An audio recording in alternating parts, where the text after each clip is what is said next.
Bismillahirrahmanirrahim. Assalamualaikum warahmatullahi wabarakatuh. Alhamdulillahi wassalatu wassalamu ala rasulillah wa ala alihi wa sahbihi ajma'in amma ba'd. Kali ini saya akan membawakan mata kuliah yang berjudul Pembiayaan Kesehatan untuk Program Studi Sarjana Kedokteran. Gimana materi pertama saya?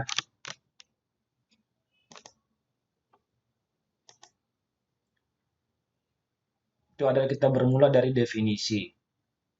Definisi menurut WHO bahwa pembiayaan kesehatan merupakan sekumpulan dana dan penggunaan dana tersebut untuk membiayai kegiatan kesehatan yang dilakukan secara langsung serta memiliki tujuan untuk meningkatkan derajat kesehatan masyarakat, baik itu dalam lingkup kabupaten, provinsi, maupun negara. Pembiayaan kesehatan sebagai subsistem penting dalam penyelenggaraan pembangunan kesehatan. Terhadap beberapa faktor penting dalam pembiayaan kesehatan yang mesti diperhatikan. Pertama, kita harus perhatikan besaran kuantitas anggaran pembangunan kesehatan yang disediakan pemerintah maupun sumbangan sektor swasta. Kedua, tingkat efektivitas dan efisiensi penggunaan fungsionalisasi dari anggaran yang ada. Terbatasnya anggaran kesehatan di negeri ini diakui banyak pihak, bukan tanpa alasan. Berbagai hal biasa dianggap sebagai pemicunya. Selain karena rendahnya kesadaran pemerintah untuk menempatkan pembangunan kesehatan sebagai sektor prioritas, juga karena kesehatan sebagai sektor prioritas juga belum menjadi komoditas politik yang laku dijual di negeri, yang sedang mengalami transisi demokrasi ini. Belum lagi dampak krisis ekonomi di Indonesia sampai saat ini meluas ke seluruh bidang kehidupan, termasuk di bidang pelayanan kesehatan. Dilema yang dihadapi pelayanan kesehatan di satu pihak, pelayanan kesehatan harus menjalankan misi sosial, yakni merawat dan menolong yang sedang menderita tanpa memandang sosial, ekonomi, agama, dan sebagainya. Namun di pihak lain, pelayanan kesehatan harus bertahan secara ekonomi dalam menghadapi badai krisis tersebut. Oleh sebab itu, pelayanan kesehatan harus melakukan reformasi, reorientasi, dan revitalisasi. Pelayanan kesehatan masyarakat pada prinsipnya mengutamakan pelayanan kesehatan promotif dan preventif. Pelayanan promotif adalah upaya meningkatkan kesehatan masyarakat ke arah yang lebih baik lagi, dan yang preventif mencegah agar masyarakat tidak jatuh sakit, agar terhindar dari penyakit. Sebab itu, pelayanan kesehatan masyarakat tidak hanya tertuju pada pengobatan individu yang sedang sakit saja, tetapi lebih penting adalah upaya-upaya pencegahan preventif dan peningkatan kesehatan promotif, sehingga bentuk pelayanan kesehatan bukan hanya puskesmas atau balai kesehatan masyarakat saja, tetapi juga bentuk-bentuk kegiatan lain, baik yang langsung kepada peningkatan kesehatan dan pencegahan penyakit, maupun secara tidak langsung yang berpengaruh kepada peningkatan kesehatan.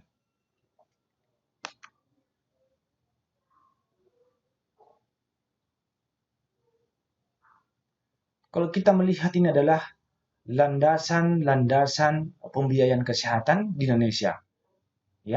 Yang pertama itu adalah Undang-Undang 1945 pasal 28 H ayat 1. Yang kedua, Undang-Undang 1945 pasal 34 ayat 3.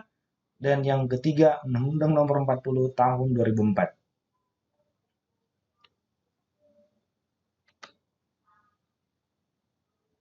Pelayanan kesehatan dibedakan dalam dua golongan, yaitu yang pertama, pelayanan kesehatan primer atau primary health care, atau pelayanan kesehatan masyarakat adalah pelayanan kesehatan yang paling depan, yang pertama kali diperlukan masyarakat pada saat mereka mengalami gangguan kesehatan atau kecelakaan. Yang kedua, adalah pelayanan kesehatan sekunder dan tersier, adalah seperti contohnya rumah sakit, tempat masyarakat memerlukan perawatan lebih lanjut atau rujukan di Indonesia. Terdapat berbagai tingkat rumah sakit, mulai dari rumah sakit tipe D sampai di tipe A, untuk memenuhi kebutuhan dan tuntutan masyarakat terhadap kesehatan. Banyak hal yang harus dilakukan. Salah satunya adalah penyelenggaraan pelayanan kesehatan. Kalau contoh untuk yang primer seperti puskesmas, klinik, ya, balai pelayanan kesehatan yang lainnya yang setara dengan hal tersebut, ya. Kalau istilah sekarang ini yang kita kenal adalah fasilitas kesehatan tingkat pertama atau FKTP.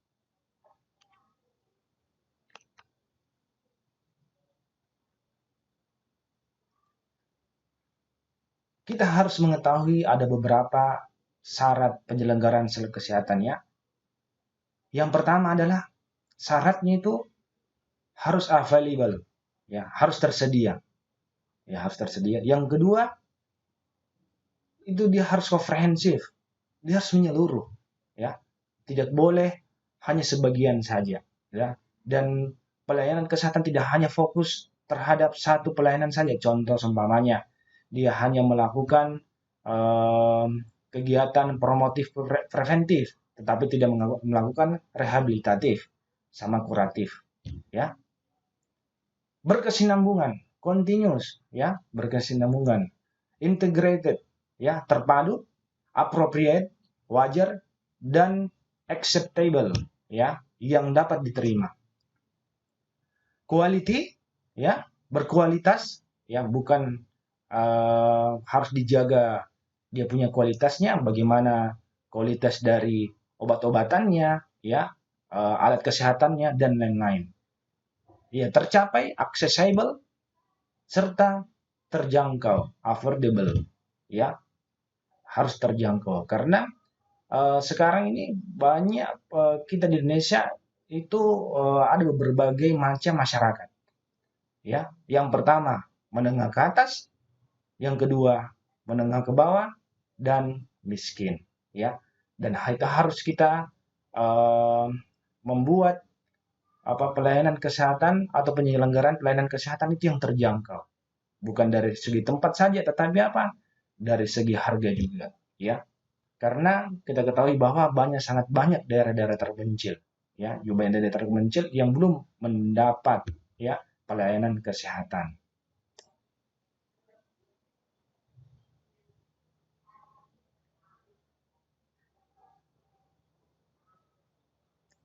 Biaya kesehatan, ya, adalah besarnya dana yang harus disediakan untuk menyelenggarakan dan atau memanfaatkan berbagai upaya kesehatan yang diperlukan oleh perorangan, keluarga, kelompok, dan masyarakat.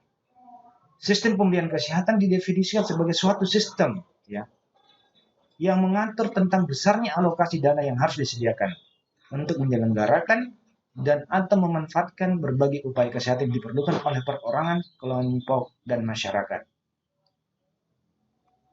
Dari beberapa pendapat mengenai pembiayaan kesehatan di atas, terlihat bahwa biaya kesehatan dapat ditinjau dari sudut, ya, yaitu yang pertama, penyedia pelayanan kesehatan.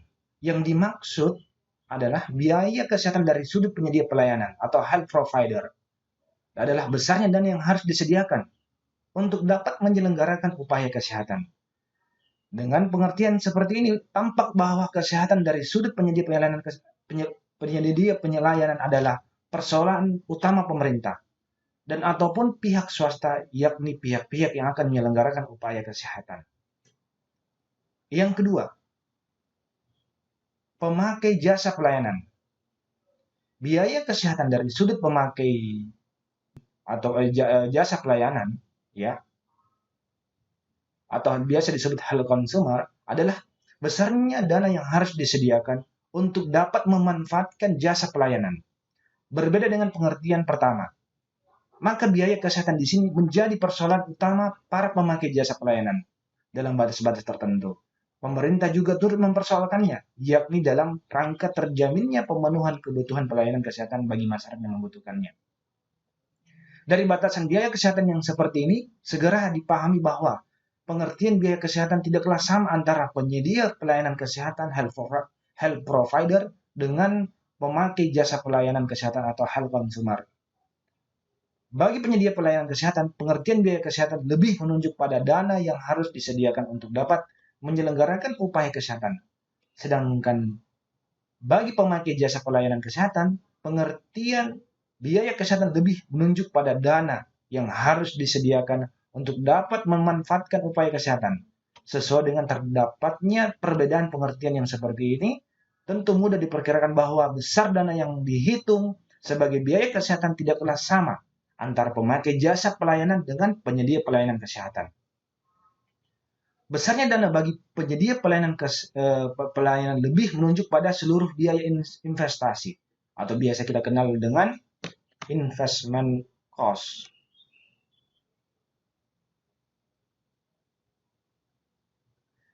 Serta seluruh biaya operasional atau operational cost yang harus disediakan untuk menyelenggarakan upaya kesehatan.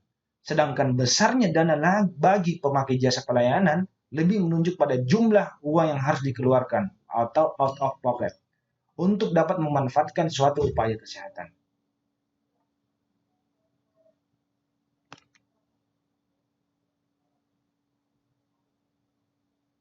Secara umum, disebutkan apabila total dana yang dikeluarkan oleh seluruh pemakai jasa pelayanan dan karena itu merupakan pemasukan bagi penyedia pelayanan kesehatan atau income-nya adalah lebih besar daripada yang dikeluarkan oleh penyedia pelayanan kesehatan. Maka berarti penyelenggaraan upaya kesehatan tersebut mengalami keuntungan atau biasa kita kenal profit. Tetapi apabila sebaliknya, ya, maka berarti penyelenggara upaya kesehatan tersebut mengalami kerugian atau loss. Ya, perhitungan total biaya kesehatan satu negara sangat tergantung dari besarnya dana yang dikeluarkan oleh kedua belah pihak tersebut. Hanya saja, karena pada umumnya pihak penyedia pelayanan kesehatan, terutama yang diselenggarakan oleh pihak swasta, tidak ingin mengalami kerugian. Ya, tidak mengalami kerugian. Dan karena itu setiap pengeluaran telah diperhitungkan terhadap jasa pelayanan yang akan diselenggarakan. Maka perhitungan total biaya kesehatan akhirnya lebih banyak didasarkan pada jumlah dana yang dikeluarkan oleh para pemakai jasa pelayanan kesehatan saja. Di samping itu, ya, karena di setiap negara selalu ditemukan peranan pemerintah, maka dalam memperhitungkan jumlah dana yang beredar di sektor pemerintah, tetapi karena pada upaya kesehatan pemerintah selalu ditemukan adanya subsidi, maka cara perhitungan yang dipergunakan tidaklah sama. Ya.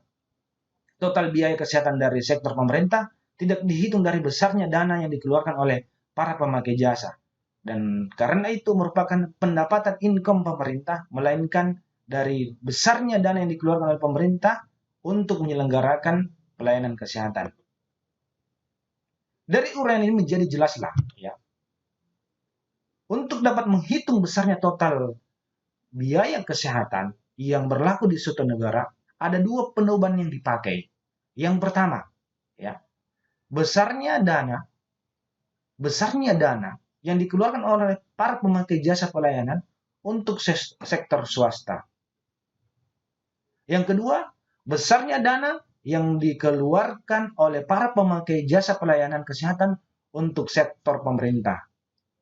Jadi total biaya kesehatan ialah hasil dari perjumlahan kedua pengeluaran tersebut. Itu disebut dengan total biaya kesehatan.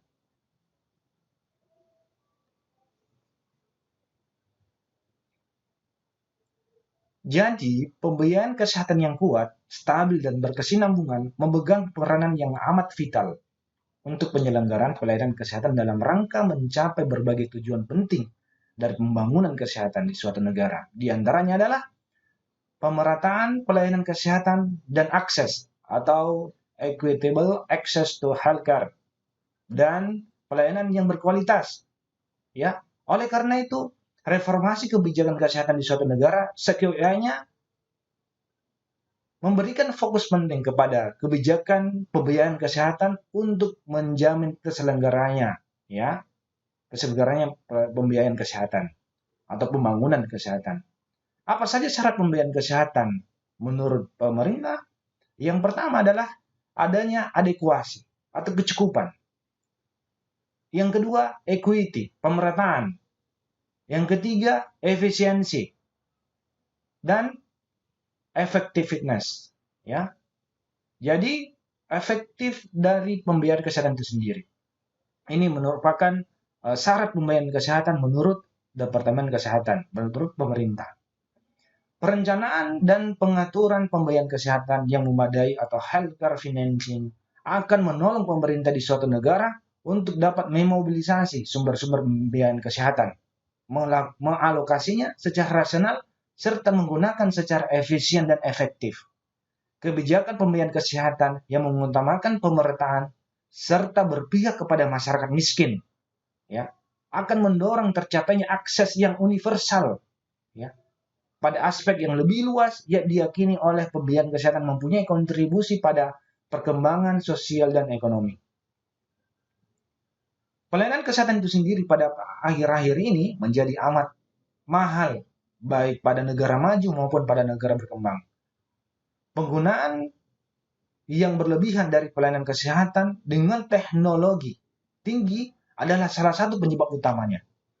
Penyebab yang lain adalah dominasi pembiayaan pelayanan kesehatan dengan mekanisme pembayaran tunai atau fee for service dan lemahnya kemampuan dalam penelaksanaan sumber-sumber dan pelayanan itu sendiri.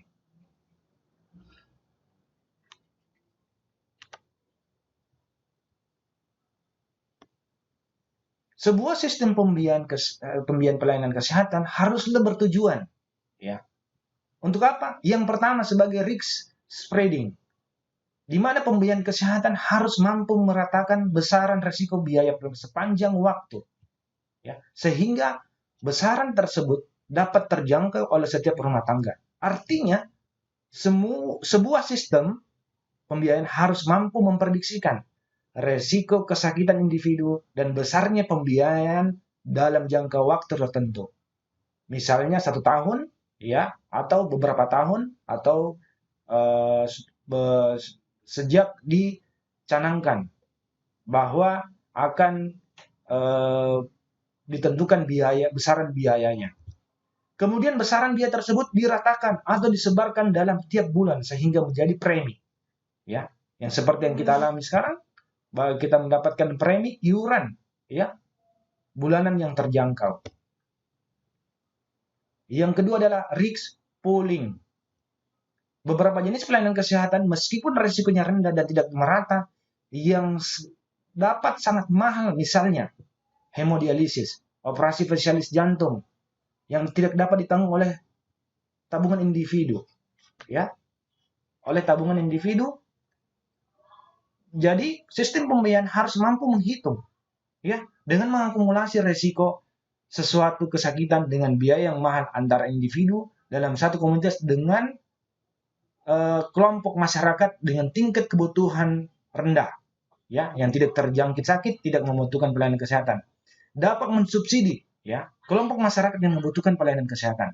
Secara sederhana, suatu sistem pembiayaan akan menghitung risiko terjadinya masalah kesehatan dengan biaya mahal dalam satu komunitas, ya, dan menghitung besaran biaya tersebut, ya, besaran biaya tersebut, kemudian membaginya kepada setiap individu dan anggota komunitas sehingga sesuai dengan prinsip solidaritas. Besaran biaya yang pelayanan kesehatan yang mahal tidak ditanggung dari tabungan individu tapi ditanggung bersama-sama oleh masyarakat, ya. Ini yang prinsip gotong royong yang dilakukan oleh BPJS, ya.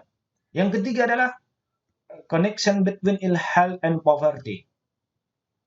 Karena adanya keterkaitan antara kemiskinan dan kesehatan, suatu sistem pembiayaan juga harus mampu memastikan, ya, bahwa orang miskin juga mampu mendapatkan pelayanan kesehatan yang layak sesuai standar dan kebutuhan, sehingga tidak harus mengeluarkan pembiayaan yang besar, ya, yang besarnya tidak proporsional dengan pendapatan. Pada umumnya di negara miskin dan berkembang hal ini sering terjadi, ya. Orang miskin harus membayar biaya pelayanan kesehatan yang tidak terjangkau oleh penghasilan karena dan juga memperoleh pelayanan kesehatan di bawah standar. Yang keempat adalah fundamental importance of health, di mana kesehatan merupakan kebutuhan dasar di mana individu tidak dapat menikmati kehidupan tanpa status kesehatan yang baik. Ya, masalah pembiayaan kesehatan itu bisa terjadi jika makin meningkatnya pelayanan kesehatan itu sendiri. Ya, jadi tingginya biaya kesehatan disebabkan oleh beberapa hal. Ya, di antaranya sebagai berikut. Yang pertama adalah tingkat inflasi. Apabila terjadi kenaikan harga di masyarakat, maka secara otomatis biaya investasi dan juga biaya operasional pelayanan kesehatan akan meningkat pula, yang tentu saja akan dibebankan kepada pengguna jasa. Yang kedua, tingkat permintaan. Ya, tingkat permintaan pada bidang kesehatan. Tingkat permintaan dipengaruhi sedikitnya oleh dua faktor, yaitu meningkatnya kuantitas penduduk yang memerlukan pelayanan kesehatan, yang karena jumlahnya lebih atau bertambah banyak, maka biaya yang harus disediakan meningkat pula. Faktor kedua adalah meningkatnya kualitas penduduk. Dengan tingkat pendidikan dan penghasilan yang lebih baik, mereka akan menuntut penyediaan layanan kesehatan yang baik pula. Dan hal ini membutuhkan biaya pelayanan kesehatan yang lebih baik dan lebih besar. Yang ketiga, kemajuan ilmu dan teknologi sejalan dengan adanya kemajuan ilmu dan teknologi dalam penyelenggaraan pelayanan kesehatan. Ya, seperti penggunaan peralatan kedokteran yang modern dan canggih memberikan konsekuensi tersendiri, yaitu tingginya biaya yang harus dikeluarkan dalam berinvestasi. Dalam hal ini membawa akibat dibebankannya biaya investasi dan operasional tersebut pada pemakai jasa pelayanan kesehatan. Yang keempat, perubahan pola penyakit. Ya, meningkatnya biaya kesehatan juga dipengaruhi adanya perubahan pola penyakit yang bergeser dari penyakit yang sifatnya akut menjadi penyakit yang bersifatnya kronis dibandingkan dengan berbagai penyakit akut. Perawatan penyakit kronis lebih lama, ya. Penyakit kronis itu lebih lama dan membutuhkan biaya yang lebih besar. Akibatnya, ya, biaya yang dikeluarkan untuk perawatan dan penyembuhan pada penyakit kronis ini akan lebih besar. Hal ini akan sangat mempengaruhi tingginya biaya kesehatan. Yang kelima, perubahan pola pelayanan kesehatan terjadi akibat perkembangan keilmuan dalam bidang kedokteran, sehingga terbentuk spesialisasi dan subspesialisasi yang menyebabkan pelayanan kesehatan menjadi terkotak-kotak atau fragmented health service yang satu sama lain seolah tidak berhubungan. Akibatnya sering terjadi tumpang tindih atau pengulangan metode pemeriksaan yang sama dan pemberian obat-obatan yang berulang, ya, yang dilakukan pada seseorang pasien. Tentunya berdampak pada semakin meningkatnya beban biaya yang harus ditanggung oleh pasien selaku pengguna jasa layanan kesehatan ini. Selain itu, dengan adanya pembagian spesialisasi dan subspesialisasi tenaga pelayanan kesehatan menyebabkan hari perawatan juga akan meningkat. Ya. Yang keenam, perubahan pola hubungan dokter dan pasien. Sistem kekeluargaan yang dulu mendasari hubungan dokter-pasien seakan sirna dengan adanya perkembangan spesialisasi dan subspesialisasi, serta penggunaan berbagai peralatan yang ditunjang dengan kemajuan ilmu teknologi, mengakibatkan meningkatnya biaya yang harus dikeluarkan oleh pasien. Hal ini tentu saja membuat pasien menuntut adanya kepastian pengobatan dan penyembuhan dari penyakitnya. Hal ini jadi diperberat dengan semakin tingginya tingkat pendidikan pasien selalu pengguna jasa pelayanan kesehatan, ya, yang mendorong semakin kritisnya pemikiran dan pengetahuan mereka tentang masalah kesehatan. Hal tersebut di atas mendorong para dokter sering melakukan pemeriksaan yang berlebihan atau overutilisasi, ya, demi kepastian akan tindakan mereka dalam melakukan pengobatan dan perawatan, dan juga dengan tujuan mengurangi kemungkinan kesalahan yang dilakukan dalam mendiagnosa penyakit, ya, yang diderita si pasien tersebut. Konsekuensinya yang terjadi adalah semakin tingginya biaya yang dibutuhkan oleh pasien untuk mendapat pelayanan kesehatan. Yang ketujuh, lemahnya mekanisme pengendalian biaya, kurangnya peraturan perundang-undangan yang ditetapkan untuk mengatur dan membatasi pemakaian biaya pelayanan kesehatan yang menyebabkan pemakaiannya sering tidak terkendali, yang akhirnya akan membebani perusahaan dan masyarakat secara keseluruhan. Yang kedelapan, penyalahgunaan asuransi kesehatan, ya, atau health insurance. Sebenarnya merupakan salah satu mekanisme kendalian biaya kesehatan, ya, sesuai dengan anjuran yang diterapkan oleh pemerintah. Tetapi jika diterapkan secara tidak tepat sebagaimana yang lazim ditemukannya pada bentuk yang konvensional dengan sistem mengganti biaya reimbursement, justru akan mendorong naiknya biaya kesehatan.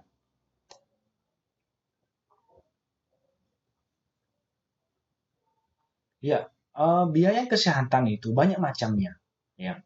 Karena semuanya tergantung dari jenis dan kompleksitas pelayanan kesehatan yang diselenggarakan dan atau yang dimanfaatkan. Hanya saja disesuaikan dengan pembagian pelayanan kesehatan. Maka biaya kesehatan tersebut dapat dibedakan atas dua macam. Ya, yang pertama adalah biaya pelayanan kedokteran.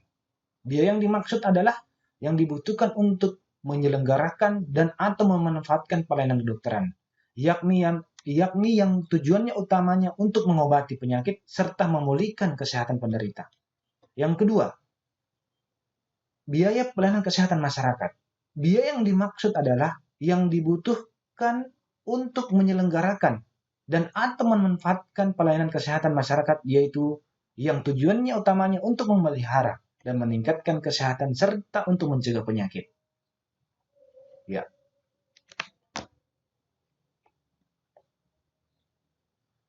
Untuk model sistem pembiayaan kesehatan di Indonesia itu ada dua. Ya. Model sistem pembiayaan kesehatan Indonesia secara umum terbagi dalam dua sistem. Yang pertama adalah fee for service atau out of pocket. Ya. Sistem ini secara singkat diartikan sebagai sistem pembayaran berdasarkan layanan, di mana pencari layanan kesehatan berobat lalu membayar kepada pemberi pelayanan kesehatan. Ya, pemberi pelayanan kesehatan mendapatkan pendapatan berdasarkan atas pelayanan yang diberikan. Semakin banyak yang dilayani, semakin banyak pula pendapatan yang diterima. Ya, semakin besar masyarakat Indonesia saat ini masih bergantung dengan pada sistem pembiayaan kesehatan secara fee for service ini. Ya, dari laporan WHO di tahun 2006 sebagian besar, ya, 70% masyarakat Indonesia masih bergantung pada sistem fee for service dan hanya 8,4% yang dapat mengikuti sistem asuransi kesehatan. Ini menurut WHO 2009, dia tahun 2009, tapi yang sekarang itu sudah hampir 80% menggunakan asuransi pemerintah yaitu BPJS. Kelemahan sistem fee for service ini adalah terbukanya peluang bagi pihak pemberi pelayanan kesehatan untuk memanfaatkan hubungan agensi relationship, ya, di mana pemberi pelayanan kesehatan mendapatkan imbalan yang berupa uang jasa medik untuk pelayanan yang diberikannya kepada pasien yang besar kecilnya ditentukan dari negosiasi, ya, dari negosiasi. Jadi bisa saja sampai puluhan juta, ya, bisa sampai ratusan juta. Semakin banyaknya jumlah pasien yang ditangani, semakin besar pula imbalan yang akan didapat dari jasa medik yang ditagihkan ke pasien. Dengan demikian, secara tidak langsung, pemberi pelayanan kesehatan didorong untuk meningkatkan volume pelayanannya pada pasien untuk mendapatkan imbalan jasa yang lebih banyak. Ya. Yang kedua adalah health insurance atau asuransi kesehatan. Sistem ini diartikan sebagai sistem pembayaran yang dilakukan oleh pihak ketiga atau pihak asuransi setelah pencari layanan kesehatan berobat. Sistem health insurance atau asuransi kesehatan ini dapat berupa sistem kapitasi dan sistem diagnosa related group atau DRG system. Sistem kapitasi merupakan metode pembayaran untuk jasa pelayanan kesehatan di mana pemberi pelayanan kesehatan menerima sejumlah tetap penghasilan, ya, peserta untuk pelayanan yang telah ditentukan per periode waktu. Ya. Pembayaran pemberi pelayanan kesehatan, ya, pembayaran bagi pemberi pelayanan kesehatan dengan sistem kapitasi adalah pembayaran yang dilakukan oleh suatu lembaga, ya, suatu lembaga kepada pemberi pelayanan kesehatan atas jasa pelayanan kesehatan dengan pembayaran di muka sejumlah dana sebesar perkalian dengan anggota dengan satuan biaya unit cost tertentu Ya, seperti kolonial Indonesia adalah jaminan pemeliharaan kesehatan masyarakat atau jaminan kesehatan masyarakat, ya, atau yang biasa kita kenal sekarang adalah BPJS, ya. Sistem kedua yaitu adalah diagnosa related group, ya. Tidak berbeda jauh dengan sistem kapitasi, ya. Pada sistem ini pembayaran dilakukan dengan melihat diagnosis penyakit yang dialami oleh pasien. Pemberi pelayanan kesehatan telah mendapat dana, ya, dalam penanganan pasien dengan diagnosis tertentu dengan jumlah dana yang berbeda pula tiap diagnosis penyakit. Jumlah dana yang diberikan ini jika dapat dioptimalkan penggunaannya demi kesehatan pasien, sisa dana akan menjadi pemasukan bagi pemberi pelayanan kesehatan. Kelemahan dari sistem asuransi adalah terjadinya underutilization, atau di mana dapat terjadi penurunan kualitas dan fasilitas yang diberikan kepada pasien untuk memperoleh keuntungan sebesar-besarnya.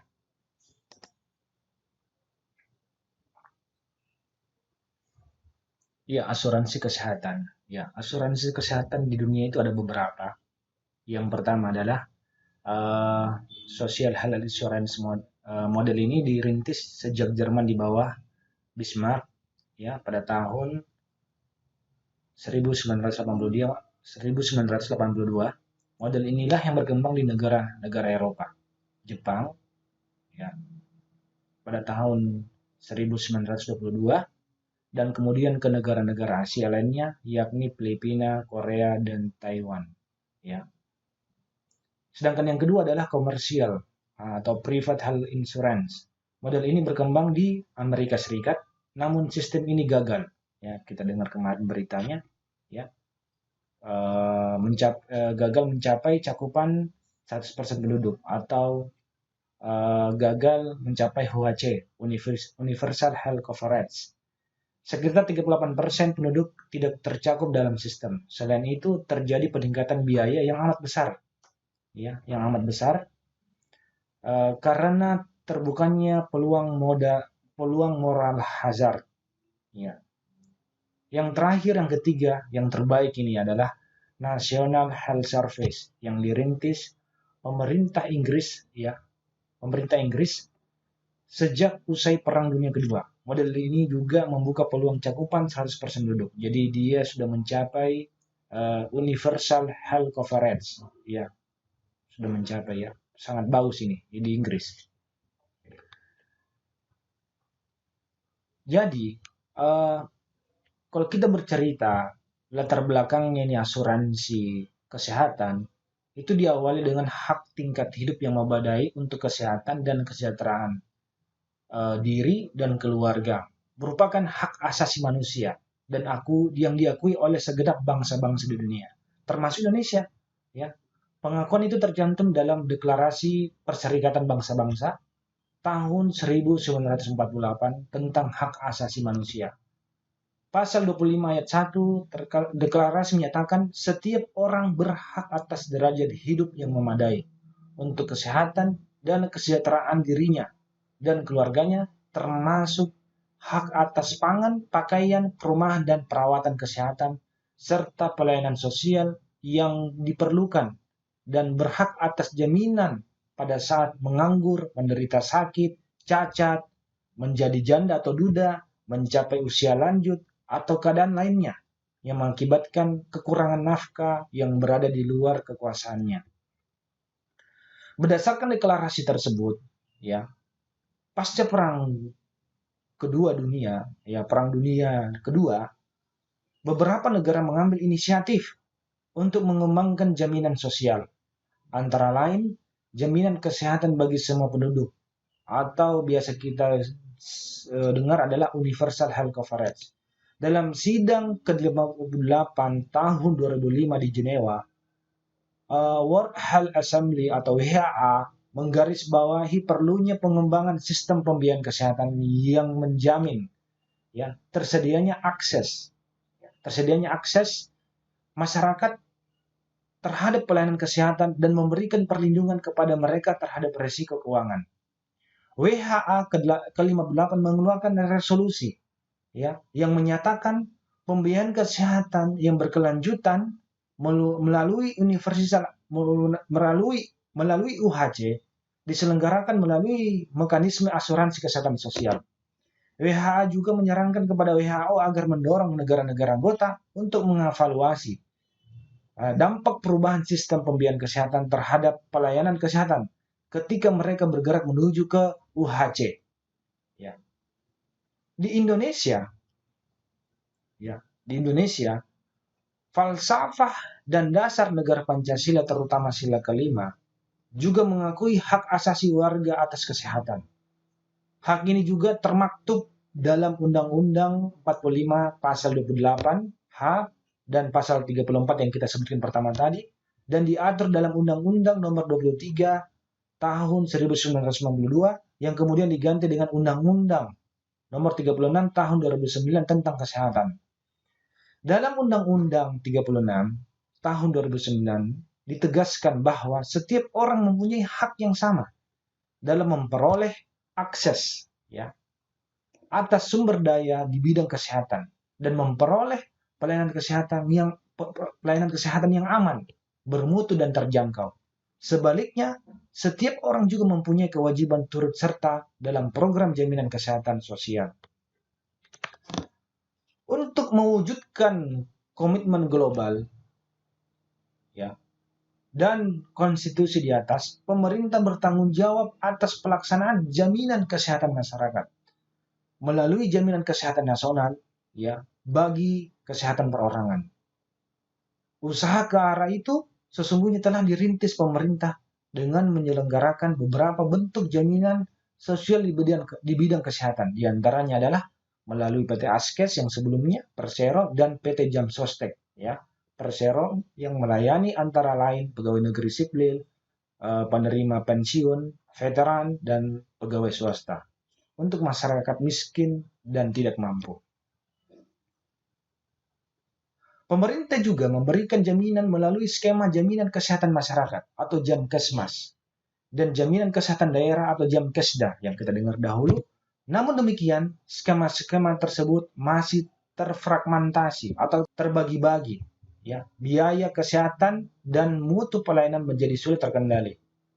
Untuk mengatasi hal itu, pada 2004 dikeluarkanlah Undang-Undang Nomor 40 tentang Sistem Jaminan Nasional,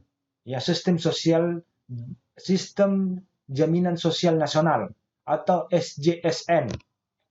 Undang-Undang Nomor 40 tahun 2004 ini mengamanatkan bahwa jaminan sosial wajib bagi seluruh penduduk, termasuk jaminan kesehatan nasional atau JKN melalui suatu badan penyelenggara jaminan sosial atau biasa kita dengar sebutan BPJS, di mana Undang-Undang Nomor 24 tahun 2011 juga menetapkan jaminan sosial nasional akan diselenggarakan oleh BPJS, yang terdiri atas BPJS Kesehatan dan BPJS Ketenagakerjaan.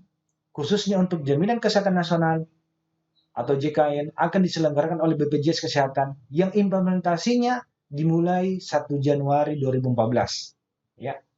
Secara operasional, pelaksanaan JKN dituangkan dalam peraturan pemerintah dan peraturan presiden, antara lain Peraturan Pemerintah Nomor 101 Tahun 2012 tentang penerimaan bantuan iuran atau PBI, Peraturan Presiden Nomor 12 Tahun 2013 tentang jaminan kesehatan, dan Peta Jalan Jaminan Kesehatan Nasional atau Roadmap Jaminan Kesehatan Nasional mendukung pelaksanaan tersebut. Kementerian Kesehatan memberikan prioritas pada kejaminan kesehatan dalam reformasi kesehatan. Kementerian Kesehatan tengah mengupayakan suatu regulasi berupa peraturan menteri yang akan menjadi payung hukum, payung untuk mengatur antara lain pelayanan kesehatan di tingkat pertama dan pelayanan kesehatan berujung di tingkat lanjutan. Peraturan menteri juga akan mengatur jenis dan plafon harga alat bantu kesehatan dan pelayanan obat dan bahan medis habis pakai untuk peserta jaminan kesehatan nasional.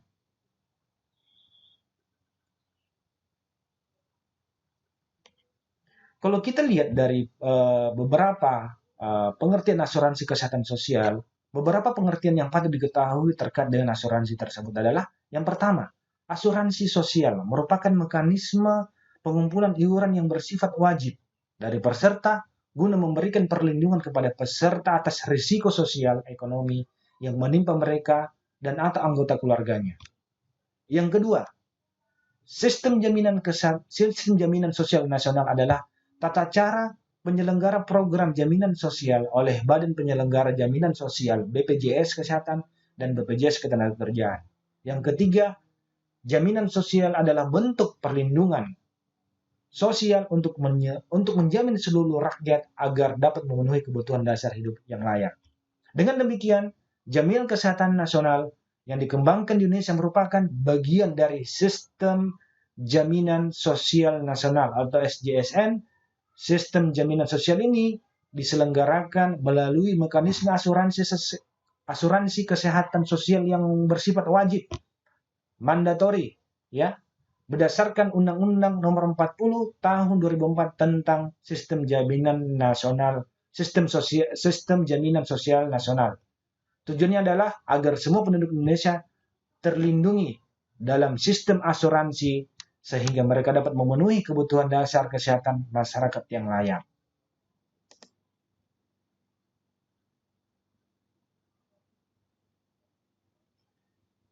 Dalam agenda nawacita Presiden Republik Indonesia, pada skala prioritas yang kelima, yakni meningkatkan kualitas hidup masyarakat Indonesia melalui sektor kesehatan yang meliputi 3 aspek. Yakni yang pertama adalah perubahan paradigma sehat, yang kedua penguatan pelayanan kesehatan, dan peningkatan kepesertaan JKN atau Jaminan Kesehatan Nasional.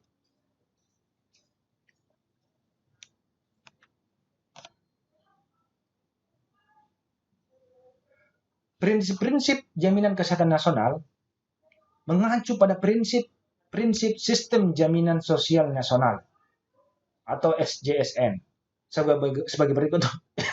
Sebagai berikut, yang pertama adalah prinsip kegotong royongan. Ya, kegotong royongan sesungguhnya menjadi salah satu prinsip dalam hidup bermasyarakat dan juga merupakan salah satu akar dalam kebudayaan kita. Dalam SJSN, prinsip gotong royong berarti peserta yang mampu membantu peserta yang kurang mampu. Jadi peserta yang sehat membantu yang sakit atau yang berisiko tinggi. Dan peserta yang sehat membantu yang sakit. Hal ini terwujud karena kepesertaan SJSN bersifat wajib untuk seluruh penduduk, tanpa pandang bulu. Dengan demikian, melalui prinsip gotong royong jaminan sosial dapat menumbuhkan keadilan sosial bagi seluruh rakyat Indonesia. Yang kedua adalah prinsip nirlaba. Ya, pengelolaan dana amanat oleh Badan Penyelenggara Jaminan Sosial atau BPJS adalah nirlaba, bukan untuk mencari laba atau profit oriented. Sebaliknya, tujuan utama adalah untuk memenuhi sebesar-besarnya kepentingan peserta. Ya, dana yang dikumpulkan dari masyarakat adalah dana amanat, sehingga hasil pengembangannya akan dimanfaatkan sebesar-besarnya untuk kepentingan peserta. Yang ketiga, prinsip keterbukaan, kehati-hatian, akuntabilitas, efisiensi, dan efektivitas.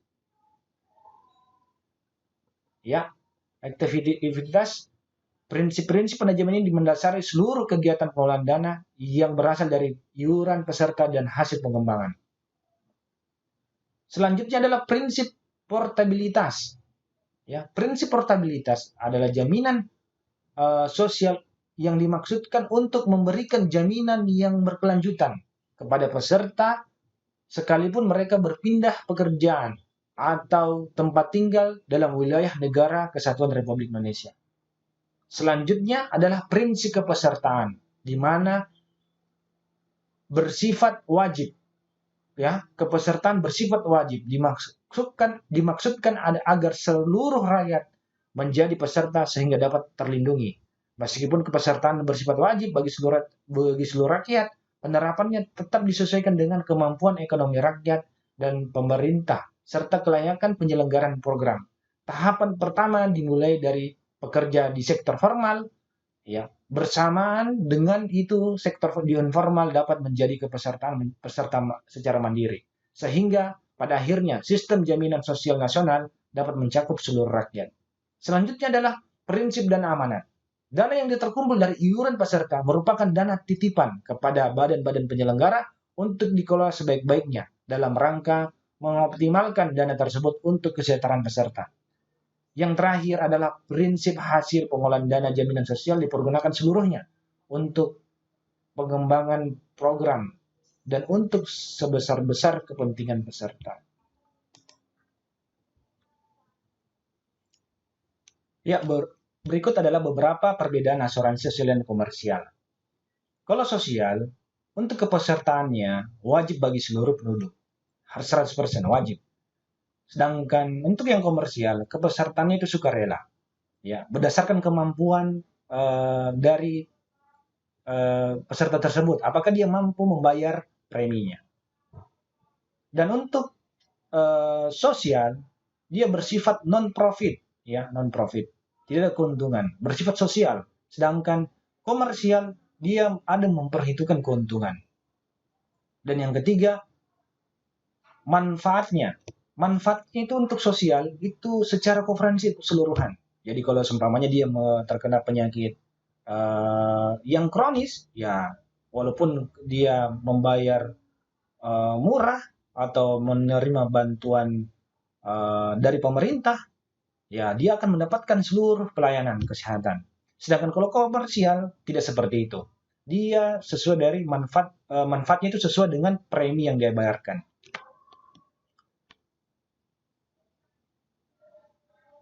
Untuk kepesertaan, ya. Jadi kalau kepesertaan wajib untuk yang sosial untuk BPJS, ya. Jadi dia terbagi ada 3 komponen. Penerima upah, non penerima upah, dan penerima bantuan iuran.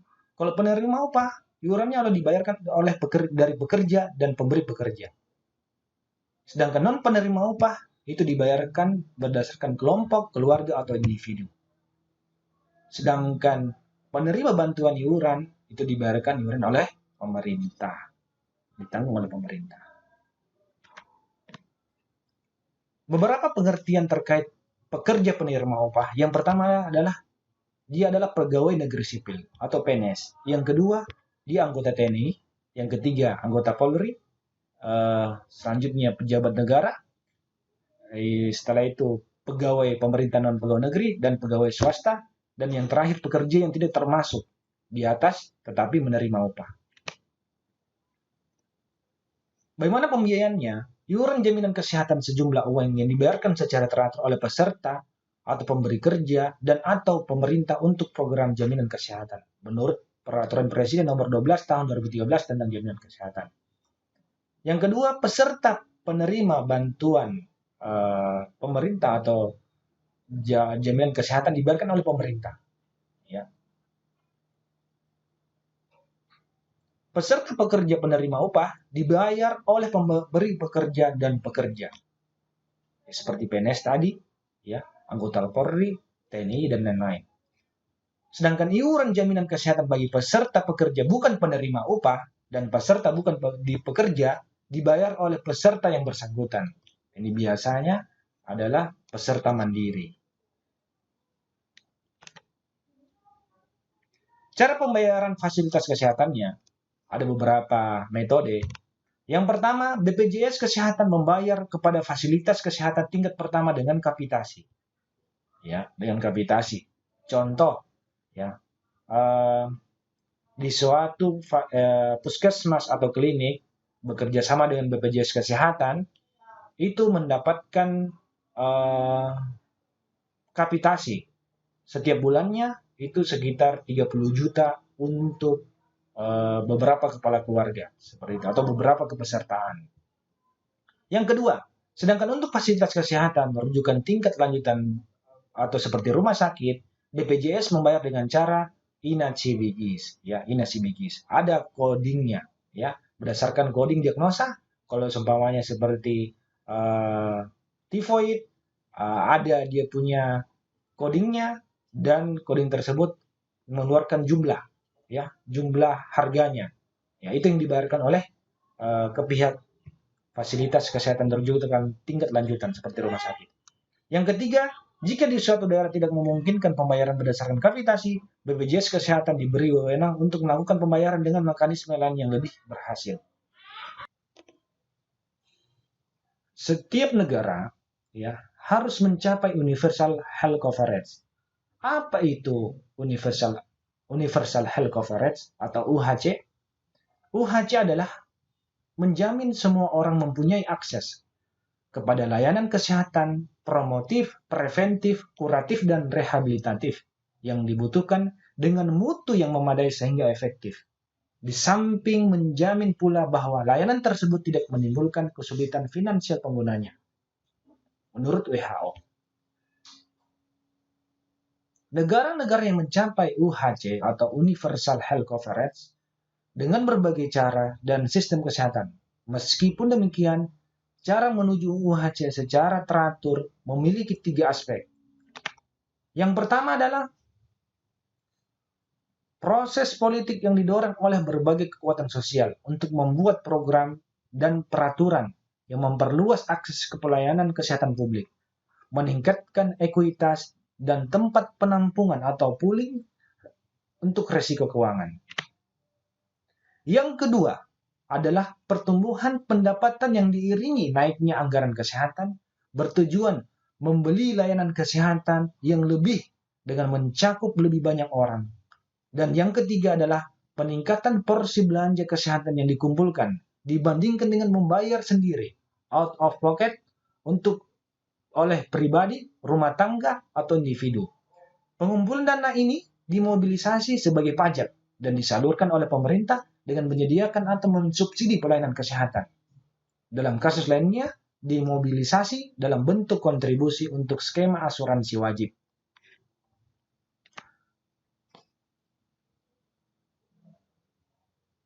Hubungan antara pembiayaan kesehatan dan tujuan sistem secara keseluruhan, secara langsung dan tidak langsung melalui tujuan antara. Yang digambarkan pada skema tersebut, salah satu konsep penting yang diilustrasikan pada gambar adalah bahwa sistem pembiayaan kesehatan tidak bertindak sendiri dan mempengaruhi tujuan antara intermediate dengan tujuan akhir pada UHC, yaitu tujuan yang diinginkan dalam mencapai universal health coverage. Kebijakan terkoordinasi dan implementasi di seluruh fungsi sistem kesehatan sangat penting untuk membuat kemajuan dan tujuan yang diinginkan, seperti meningkatkan kualitas pelayanan kesehatan. Kebijakan pembiayaan tidak dapat bertindak sendiri untuk meningkatkan kualitas, meningkatkan kesadaran masyarakat akan kebutuhan pelayanan kesehatan atau menghilangkan hambatan masyarakat akan kebutuhan pelayanan kesehatan atau menghilangkan hambatan pengguna layanan kesehatan. Ya. Namun, kebijakan pembiayaan dapat mempengaruhi secara langsung setiap komponen sistem kesehatan. Sebagai contoh, pemerintah mengalokasikan penerimaan negara untuk kesehatan dengan meningkatkan penampungan dana, sehingga memberikan pencapaian lebih besar pada tujuan yaitu perlindungan keuangan dan pemanfaatan pelayanan kesehatan. Dengan demikian, pencapaian menuju universal health coverage bisa dilakukan melalui tahapan efisiensi, equity, pada distribusi sumber daya, transparansi, dan akuntabilitas. Untuk revenue collection atau koleksi pendapatan, tujuan pembiayaan kesehatan adalah untuk membuat dana yang tersedia, serta untuk mengatur insentif keuangan yang tepat untuk provider kesehatan. Hal ini berfungsi untuk memastikan bahwa semua individu memiliki akses terhadap kesehatan masyarakat yang efektif dan pelayanan kesehatan individu. Sistem pembiayaan kesehatan yang baik yaitu mengumpulkan dana yang memadai untuk kesehatan, mencari cara memastikan orang dapat menggunakan layanan yang dibutuhkan dan dilindungi dari bencana keuangan atau kemiskinan akibat pembayaran layanan kesehatan. Hal tersebut juga memberikan insentif bagi penyedia dan pengguna untuk efisien. Bagaimana dengan pengumpulan dana? Ya, untuk poolingnya dibagikan yang mempunyai risiko kesehatan di antara pengumpulan dana atau anggota kelompok. Dana yang dikumpulkan untuk kesehatan akan dibayarkan ke provider kesehatan. Namun, tempat penampungan dana bisa berbagai macam, seperti anggaran pemerintahan pusat dan pemerintah daerah, asuransi kesehatan publik dan swasta, dan asuransi kesehatan berbasis masyarakat. Risk pooling dan prepayment merupakan hal yang penting dalam memberikan perlindungan finansial.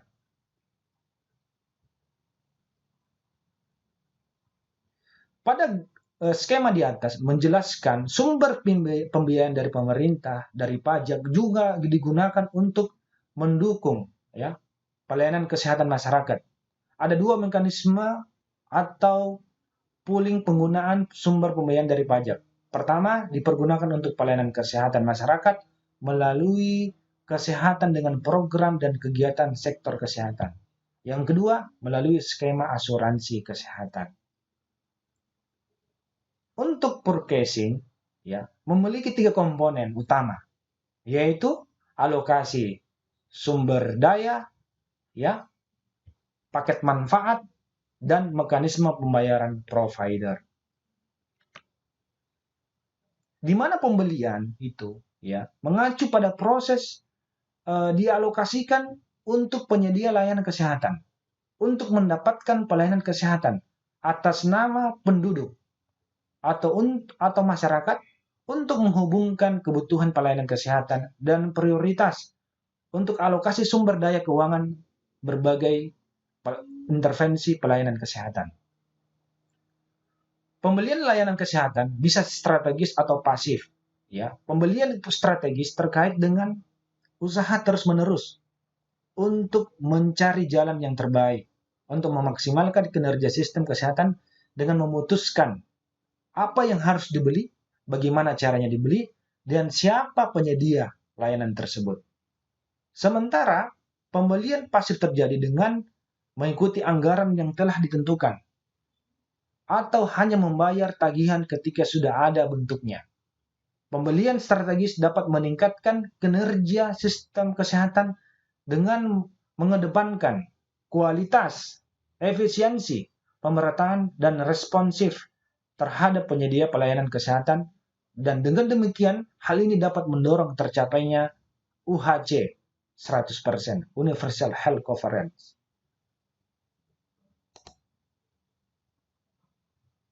Dengan demikian, ya, untuk mencapai Universal Health Coverage, kita mengambil kesimpulan bahwa sistem pembiayaan kesehatan yang baik, yaitu mengumpulkan dana yang memadai untuk kesehatan, mencari cara memastikan orang dapat menggunakan layanan yang dibutuhkan, dan dilindungi dari bencana keuangan atau pemiskinan akibat pembayaran layanan kesehatan. Hal tersebut juga memberikan insentif bagi penyedia dan pengguna untuk efisien.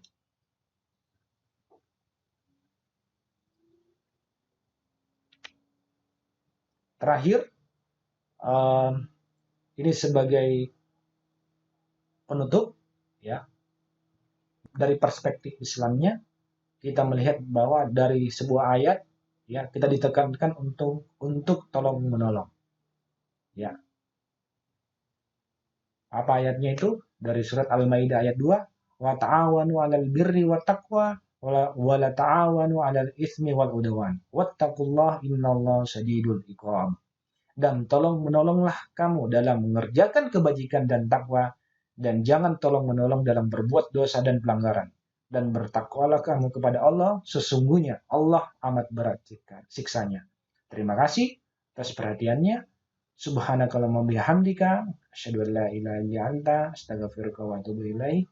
Assalamualaikum warahmatullahi wabarakatuh.